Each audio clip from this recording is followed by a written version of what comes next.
एक चीज के लिए जो मैं सबसे पैशनेट था वो था बिजनेस बनाना। जब मेरे दोस्त पार्टी कर रहे थे, मैं कंज्यूमर्स को पटा रहा था। तो 2012 में समथिंग वेरी स्ट्रेंज हैपेंड। मैंने एक छोटी सी रिटेल स्टोर से शुरुआत की जहां मैं सरप्लस क्लोथिंग बेचता था।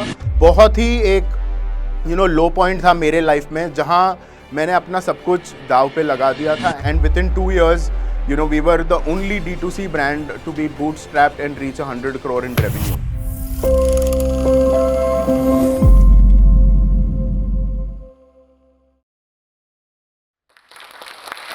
कुछ लोग बहुत सेफ खेलते हैं, कुछ लोग अपना सब कुछ दाव पे लगा देते हैं। मैं उनमें से हूं जिसके पास खोने के लिए बहुत कुछ था बट रुकने का कोई ऑप्शन नहीं। नमस्कार, मेरा नाम है Siddharth Dungarwal and I am the founder and CEO at snitch. अक्सर लोग मुझे ये पूछते हैं कि इतने कम समय में स्निच इतना सक्सेसफुल ब्रांड कैसे बना, और आज मैं जोश टॉक के इस माध्यम से उसी जर्नी के बारे में बताना चाहता हूं। कैसे एक छोटी सी दुकान से शुरुआत हुई और आज हम 80 प्लस स्टोर्स ऑपरेट करते हैं pan India. We are one of the largest online brands. कैसे हम एक ऑनलाइन ब्रांड से एक truly omni and phygital brand बने, कैसे हमने हर साल 100% की ग्रोथ की और आज हम one of India's largest apparel brand बने। 17 साल की उम्र में जब मैंने अपना पहला रिटेल स्टोर किया, तभी समझ आ गया क्या था कि लाइफ में कुछ बहुत बड़ा बनाना है। मैं एक मिडिल क्लास फैमिली से बिलोंग करता था। मेरे पापा अपनी ज्वेलरी का बिजनेस करते थे और मुझे ज्वेलरी में बिल्कुल इंटरेस्ट नहीं था। मैं एक मॉर्निंग कॉलेज शिफ्ट में था और पोस्ट कॉलेज अपने डैड को उनके ज्वेलरी स्टोर में हेल्प करता था। बट धीरे धीरे समझ आया कि this is not something that I wanted to do. और जब मैंने उन्हें बताया कि मुझे लाइफ में कुछ और बनाना है, he didn't even hesitate and say anything but said please do what ever that you want. और उस कॉन्फिडेंस से जैसे उन्होंने बताया, it became like a motivation for me to actually chase what I wanted to build. मैंने एक छोटी सी retail store से शुरुआत की जहां मैं सरप्लस क्लोथिंग बेचता था। So Bangalore is always been a manufacturing hub. There are lot of factories around और हर फैक्ट्री में कुछ सरप्लस क्लोथिंग बचता था और मैं उसे रिटेल में बेचता था। सो मैं सुबह 7 से 12, 12:30 कॉलेज में रहता था और 2 बजे के बाद इस रिटेल स्टोर को चलाता था। Since I was in college I could attract a lot of youth and धीरे धीरे रिटेल स्टोर अच्छा करने लगा। बहुत सारे दूसरे रिटेलर्स थे जो आके हमसे परचेज करने लगे। तभी मैं ट्रेडिंग और होलसेल बिजनेस स्टार्ट किया। वो तकरीबन मैंने 1.5 से 2 साल किए। तो क्योंकि मैं सुबह कॉलेज जाता था और शाम को अपना रिटेल स्टोर देखता था और धीरे धीरे काम बड़ा होने लग गया, मैं सुबह उठ नहीं पाता था और उसी वजह से मुझे हॉल टिकट नहीं मिला और आई was basically dropped out of the college. एक चीज के लिए जो मैं सबसे पैशनेट था वो था बिजनेस बनाना। जब मेरे दोस्त पार्टी कर रहे थे, मैं कंज्यूमर्स को पटा रहा था। जब मेरे सारे दोस्त ट्रिप्स पे जाते थे, मैं अपने ट्रिप्स करता था बिजनेस के, जहां मैं जाके लोगों को अपैरल बेचता था। मेरी लाइफ जब जो कॉमन 17 साल के लोगों की होती है, वैसे is the life that I lived is very very different. तो 2012 में समथिंग वेरी स्ट्रेंज हैपेंड। जब मैं इन सारे फैक्ट्रीज से सरप्लस क्लोथिंग खरीदता था, तो एक फैक्ट्री ऐसी भी थी जिन्हें अपने फैब्रिक भी बेचने थे। It was an amazing fabric. और वो ट्रांजैक्शन जो था वो तकरीबन 25 लाख रुपए का था। और मेरे पास एक बायर रेडी था। All I had to do is invest that money और उस स्टॉक को फैक्ट्री से उस कंज्यूमर के वेयर हाउस में पहुंचाना था और मुझे 2.5 लाख रुपए मिल रहा था। और 20 साल की उम्र में 2.5 लाख रुपए मेरे लिए बहुत बहुत बड़ा अमाउंट था। तो मेरे पास कोई पैसे नहीं थे। 2-2.5 लाख रुपए मेरे सेविंग्स में थे, बाकी मैंने अपने फ्रेंड्स एंड फैमिली से बोरो किया and I did that transaction. But to my bad luck the factory had an audit और वो तकरीबन 45 से 50 दिन उस स्टॉक को नहीं भेज पाए। And post which the buyer who committed to buy said Sid it's too late, I don't need this fabric any more. And I was basically stuck with that fabric. मेरे पास जगह भी नहीं थी रखने की। मैंने एक फ्रेंड के गोडाउन में ये सारा फैब्रिक रखा और बहुत ही एक लो पॉइंट था मेरे लाइफ में, जहां मैंने अपना सब कुछ दाव पे लगा दिया था and things were not moving in the right direction. मैंने उस फैब्रिक के छोटे छोटे स्वॉचेस काटे और बहुत सारे रिटेलर्स जिन्हें भी मैं जानता था उन्हें मैंने कुरियर किया कि सम हाउ प्लीज मुझे इस सिचुएशन से बाहर निकालिए। एक पर्टिकुलर रिटेलर था बॉम्बे में जिसके पास 17 से 18 दुकानें थी। He called me up and he was like, Sid ये फैब्रिक तो बहुत अच्छा है बट क्या तुम शर्ट्स बना सकते हो? मैं एकदम ही शॉक था क्योंकि मुझे शर्ट के स्टिचिंग के बारे में कुछ नहीं पता था। उसने बस इतना ही बताया कि 200-300 पीस बना के भेज दे, अगर चल गया तो maybe I will bail you out of this situation.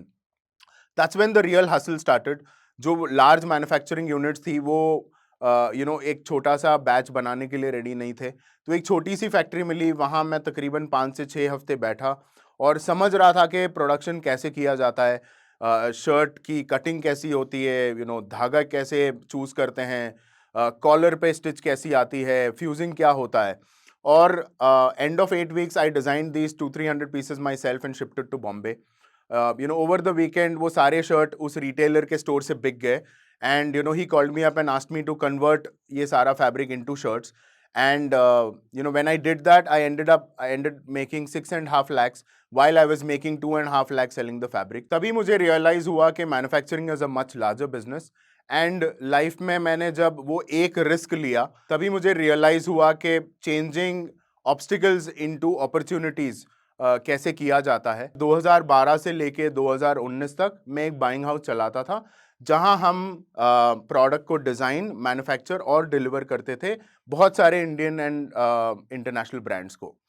But back of the mind हमेशा ये था कि मुझे खुद का कोई ब्रांड शुरू करना है और मैं सॉर्ट ऑफ लूप होल्स देख रहा था कि क्या गैप अवेलेबल है जिसे मैं जाके डिसरप्ट कर पाऊँ।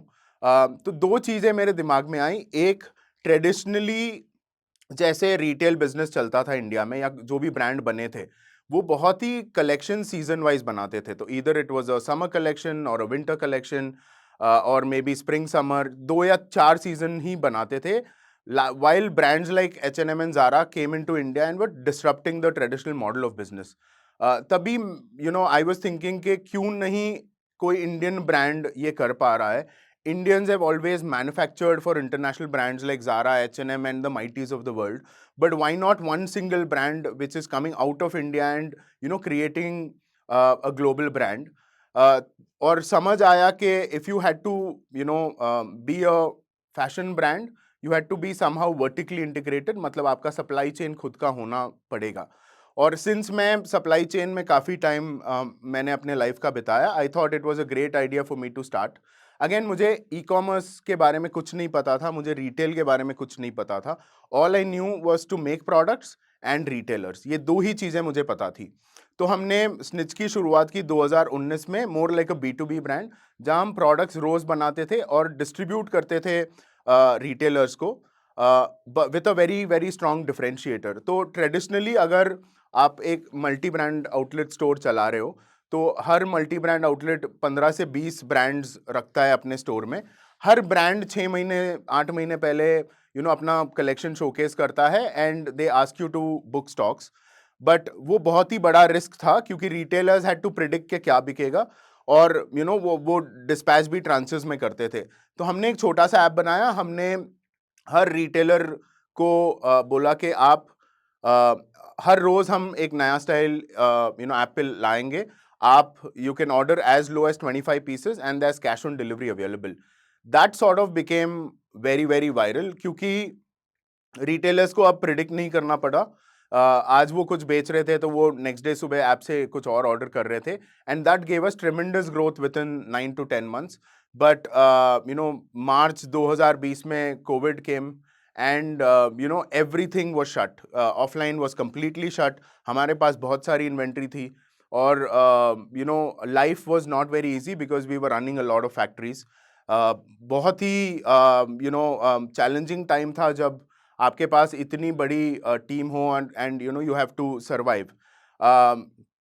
फर्स्ट ये ख्याल आया कि कोई मार्केट प्लेस पे जाके या ऑनलाइन कोई प्लेटफॉर्म पे जाके लिक्विडेट करते हैं मर्चेंडाइज, बट रियलाइज के एक you will not be able to, make any money, and B, the brand will never get any recognition because you'll be one amongst the many. तभी हमने 2020 में Snitch की शुरुआत की as an online brand. Barely 35 products, team of 4 people, and 2 racks in the corner of the office was our warehouse. And since then, it's been a roller coaster ride. It's been 5 years. लोग मुझे पूछते हैं कि इतने short period में snitch इतना successful कैसे बना. लोगों के लिए एक 5 साल जर्नी है, मेरे लिए ये 17 साल की कहानी है. एंड धीरे धीरे हम प्रोडक्ट्स ऐड करते गए. हमने कंज्यूमर पे बहुत फोकस किया. हमने बहुत सारे छोटे छोटे चीज़ों का ख्याल रख के इस ब्रांड को ग्रो किया. And with in 2 years, we were the only D2C brand to be bootstrapped and reach 100 crore in revenue. धीरे धीरे हमने सब कुछ YouTube से सीखा कि how do you run ads. आप Shopify पे वेबसाइट कैसे सेटअप करते हो, आप अपना इंटीग्रेशंस कैसे करोगे, लॉजिस्टिक पार्टनर्स आप कैसे ढूंढोगे. ये सब कुछ हमने इंटरनेट से सीखा. एंड धीरे धीरे ऑर्डर्स आने लगे और ऑर्डर्स से बहुत सारा कॉन्फिडेंस मिला. एक चीज़ मैं which we were very good at was building great content. और कंटेंट पे हमने बहुत फोकस किया. ऑनेस्टली स्पीकिंग, हमारे पास कोई टीम भी इतनी बड़ी नहीं थी उस टाइम पे. मतलब कस्टमर सपोर्ट पे हम थे, ऑर्डर्स हम पैक कर रहे थे, लॉजिस्टिक पार्टनर्स के साथ कोऑर्डिनेशन हमारा हो रहा था. और बहुत टाइम ऐसा हुआ कि कोविड में बहुत सारे जोन्स ब्लॉक थे. तब वी मेड श्योर कि somehow we are able to deliver products just to create happiness. मुझे आज भी याद है कि जब हमने शुरुआत की थी, with in the first 3 to 4 months, एक कंज्यूमर का ऑर्डर आया and they messaged me saying, it is an important gift for a friend of mine and it has to be delivered today. मैं खुद अपनी बाईसाइकिल लेके उस delivery करने के लिए निकल गया था. तो we were so passionate, and one thing that we've always kept close to us is consumers and consumer experience. We were one of the first brands who said कि अगर आप हमारी जो नींव थी वो था being true and honest to whatever that you commit, which is अगर हमने बोला है कि your returns and exchange will be hassle free, 99% we've tried and made it really hassle free. If we said that there'll be new styles every day, we made sure that there is new styles every single day. We kept our promises right with consumers, and धीरे धीरे brand बड़ा होने लगा. 2021 में 21-22 में shark tank की शुरुआत हुई. Shark Tank became like a household entrepreneurship वाला conversation. मतलब लोग अपने डिनर टेबल पे बाहर जा रहे हैं, उस पे उसी की चर्चा कर रहे थी. और एक entrepreneurship का एक वेव बहुत बड़ा आ गया. और सीजन 2 के लिए मैंने अप्लाई किया. एक फॉर्म था, वो मैंने फिल किया ऑनलाइन ही, और पहला ऑडिशन बैंगलोर में था. I went to the audition and spoke naturally about the business, and I believe we had built a fabulous business by then. Bombay में फिर we had to do the main shoot. उसमें भी बहुत ही interesting चीज़ें हुई. वो आपको 2 दिन पहले बुलाते हैं just for you to sort of rehearse and be able to pitch right, क्योंकि वहाँ पे कोई कट्स नहीं होते हैं. एंड मेरा जो फाइनल डे था उसमें मेरा कॉल टाइम था सुबह के 7 बजे. तो मैं पूरी रात सो नहीं पाया, यही सोचते सोचते कि कैसा जाएगा.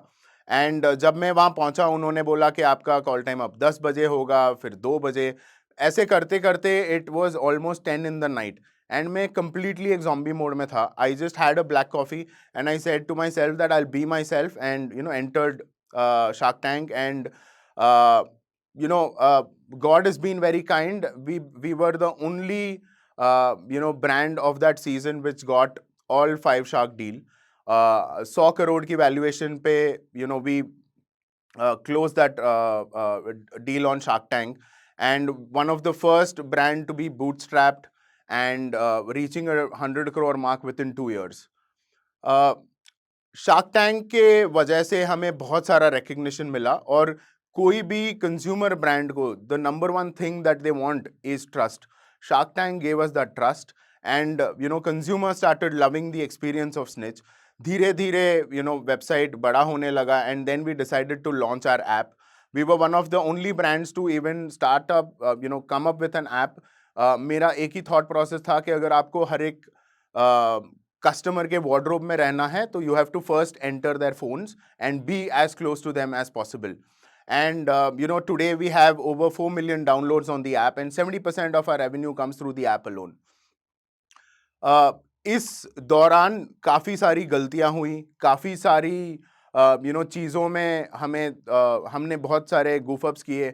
जैसे जब शार्क टैंक का कंज्यूमर रश आने लगा, बहुत ट्रैफिक था और हमारी इन्वेंट्री ख़त्म हो रही थी, तो हमने बहुत ही कुछ कॉम्प्रोमाइज्ड इन्वेंट्री बना दी, जिससे consumer experience was hampered, which we took it as a learning and then started working very close to them. Consumer experience थोड़ा ख़राब हो गया था, रिटर्न्स सही से प्लेस नहीं हो पा रहे थे, पिकअप नहीं हो पा रहा था और बहुत ही केओस था. But what we did was take small break down every problem into small pieces and solve them one by one, and धीरे धीरे things started to fall in place. 2023 में हमने अपनी पहली रिटेल जर्नी की शुरुआत की. मैं बैंगलोर में था और एक जयनगर में एक स्ट्रीट थी. मैं I was just passing by that street and saw a to let board. वहाँ पे सिर्फ लिखा था कि शॉप फॉर रेंट और एक फ़ोन नंबर. वहाँ आसपास कोई रिटेल नहीं था. रेंटल था 3.5 लाख. मेरे मन में मैं ये सोच रहा था कि एक तो ये है कि रेंटल इज 3.5 lakhs. अगर हम 7 से 10 लाख रुपए भी रेवेन्यू करेंगे तो we will not be under loss. And second था कि क्योंकि आसपास कोई रिटेल नहीं है, we will know if the brand actually has some love and trust. तो took that store on rent. It took us about 2 months to design the store. And July of 2023, I clearly remember that we opened the store. There was no large influencer called. There was no celebrity invited. There was no mega campaign that we did. All we did was called out to our consumers saying that we are coming up with our first retail store. 15 जुलाई को store सुबह 10 बजे खुली. 4 बजे तक हमें store को barricade करना पड़ा. That was the consumer love that we received. And 15 दिन में that store did about 50 lakhs in net revenue. अगले महीने वो 80 लाख किया. And by December that one store started doing 1.5 crores in net sales. And that's what gave me confidence, saying that we have an amazing consumer love. And we took learnings of about 6 months to understand retail business, and then ramped up our retail journey. Aaj, we have 80 plus stores across 30 different cities, and soon we'll be 100 plus by the end of this year. तो मेरी इस journey में 4 चीजें ऐसी थी जो मैं अपने बहुत ही करीब रखता हूँ. which is one is speed. बहुत लोग स्पीड को बहुत ही अंडर एस्टिमेट करते हैं, but the power of speed is just immense. आप ये सोचिए कि देर इज अ रोड जहाँ पे बहुत सारे पॉटहोल्स है. अगर आप 10 की स्पीड में उस रोड पे जा रहे हो ना, चांसेस है कि आप हर खड्डे में फंसोगे. But if that speed is at 80 और 90 और 100 प्लस, आपको पता भी नहीं चलेगा कि छोटे छोटे पॉटहोल्स थे उस रास्ते में. So speed is something that we always believed in. And number 2 is obsession. We are super obsessed about our consumers, about the team that we've built, about the brand that we are building. Third is belief. I think if you don't have the belief in yourself, and if you're not able to, convince yourself first and then to the world that you are here to make a mark, nothing very different will you be able to achieve. Fourth is teams. I think अगर आपके पास right team हो जो 1, 2, 3 को follow कर पाए, then you become a rocket ship. And that is something that I have always been fortunate and cherished in my life. तो ये थी स्निच की कहानी. 17 साल की उम्र में जब मैंने शुरुआत की थी, मैंने नहीं सोचा था कि इतना कुछ बड़ा बना पाऊंगा, बट एक खुद में बिलीव था कि लाइफ में कुछ बड़ा करना है. आज हम इंडिया के नंबर 1 ऐप पे आते हैं in the men's wear domain. हमारी टीम थी 4 लोगों की. आज 1400 से ज़्यादा लोग डायरेक्टली काम करते हैं और 25,000 से ज़्यादा लोग हमारी जुड़ी हुई फैक्ट्रीज में काम करते हैं. हमारा रेवेन्यू हर साल has grown more than 100% year on year. And धीरे धीरे अब वो विश्वास होने लगा है कि India can truly create a global brand. तो आज मैं जोश टॉक के माध्यम से उन सारे बडिंग एंटरप्रेन्योर्स के लिए एक ही मैसेज दूंगा कि स्टार्ट परफेक्ट मत करो, स्टार्ट ऑनेस्ट करो. गलतियां सबसे बड़ी मेंटर होती है और स्पीड आपका एज। तो self belief, speed, obsession and the main thing is start. मैंने अपने एंटरप्रेन्योरशिप की जर्नी में काफ़ी सारे जोश टॉक्स के शो देखे हैं और मैंने बहुत कुछ इससे सीखा है। एंड आई एम श्योर जो भी लोग ये सुन रहे हैं, even they would have felt the same. I think India truly needs entrepreneurship and this era is about India। और मुझे इसमें कोई डाउट नहीं है कि India will become a global superpower once we have the right sort of people taking upon entrepreneurship, whether it is starting a very small cafe or doing a large business. Once there are a lot of entrepreneurs growing, India becomes a superpower automatically.